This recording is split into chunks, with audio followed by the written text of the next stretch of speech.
मुख्य न्यायाधीश, बड़ी नाराजगी और दुख के साथ हमने सोचा था कि ये चिट्ठी आपके नाम लिखी जाए ताकि इस अदालत से जारी किए गए कुछ आदेशों को चिन्हित किया जा सके जिन्होंने न्याय देने की पूरी कार्य प्रणाली और उच्च न्यायालयों की स्वतंत्रता के साथ साथ भारत के सर्वोच्च न्यायालय के काम करने के तौर तरीके को बुरी तरीके से प्रभावित करके रख दिया है। जब से कलकत्ता, मुंबई और मद्रास में 3 उच्च न्यायालयों की स्थापना हुई है, उसी समय से ही न्यायिक प्रशासन में कुछ मान्यताएं और परंपराएं भी स्थापित हुई हैं। इन उच्च न्यायालयों की स्थापना के लगभग 100 साल बाद सुप्रीम कोर्ट अस्तित्व में आया था।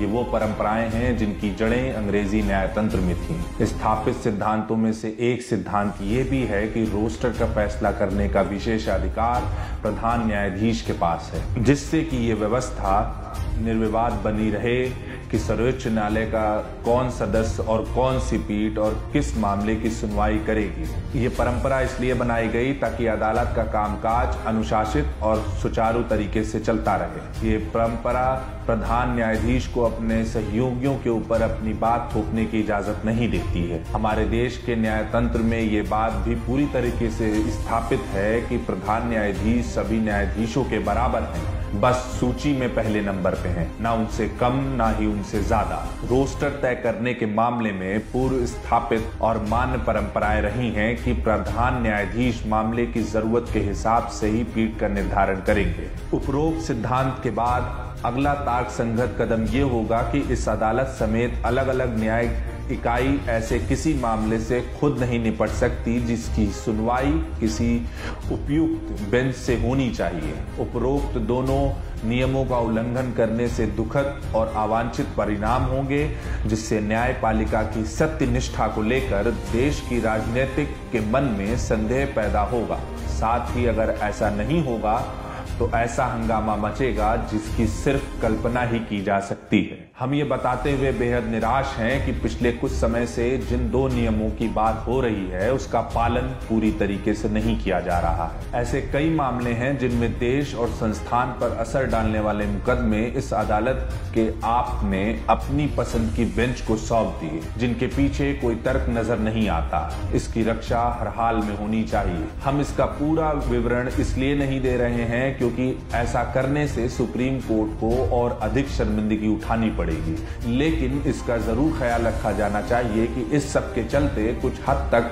पहले से ही इस संस्थान की छवि को नुकसान पहुंच चुका है। इस संदर्भ में हमें लगता है कि 27 अक्टूबर 2017 के आरपी लूथरा बनाम भारतीय गणराज्य वाले मामले को आपके ध्यानार्थ लाया जाए। इसमें कहा गया था कि जनहित को ध्यान में रखते हुए मेमोरेंडम ऑफ प्रोसीजर को अंतिम रूप देने में अब और विलंब नहीं करना चाहिए। जब memorandum of procedure supreme court advocates on record association and ANR बनाम भारतीय गणराज्य मामले में संवैधानिक पीठ का हिस्सा था, तो ये समझना मुश्किल है कि कोई अन्य पीठ इस मामले को क्यों देखेगी। इसके अलावा संवैधानिक पीठ के फैसले के बाद आप समेत 5 न्यायाधीशों के कोलिजियम ने विस्तृत चर्चा की थी कि मेमोरेंडम ऑफ प्रोसीजर को अंतिम रूप देकर मार्च 2017 में प्रधान न्यायाधीश ने उसे भारत सरकार के पास भेज दिया था।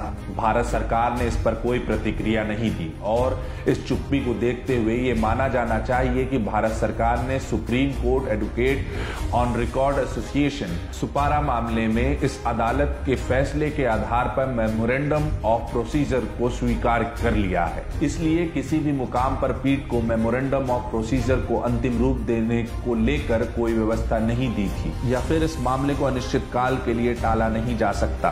4 जुलाई 2017 को इस अदालत के 7 जजों की पीठ ने माननीय न्यायाधीश CS कड़न 2017 को लेकर एक फैसला सुनाया था। उस फैसले में आरपी लूथरा के संदर्भ में हम 2 जजों ने व्यवस्था दी थी कि न्यायाधीशों की नियुक्ति की प्रक्रिया पर दोबारा विचार करने की जरूरत है। साथ ही हमें महाभियोग से अलग भी कोई दूसरा उपाय के बारे में सोचने की जरूरत है। मेमोरेंडम ऑफ प्रोसीजर को लेकर 7 जजों की ओर से कोई टिप्पणी नहीं की गई। मेमोरेंडम ऑफ प्रोसीजर को लेकर किसी भी मुद्दे पर प्रधान न्यायाधीशों के कॉन्फ्रेंस और सभी जजों वाली अदालत में विचार होना चाहिए। ये मामला बेहद ही अहम है। अगर न्यायपालिका को इस पर विचार करना है तो इस पर विचार करने की जिम्मेदारी सिर्फ संवैधानिक पीठ को ही दी जानी चाहिए। उपरोक्त घटनाक्रम को बहुत ही गंभीरता से लिए जाने की जरूरत है।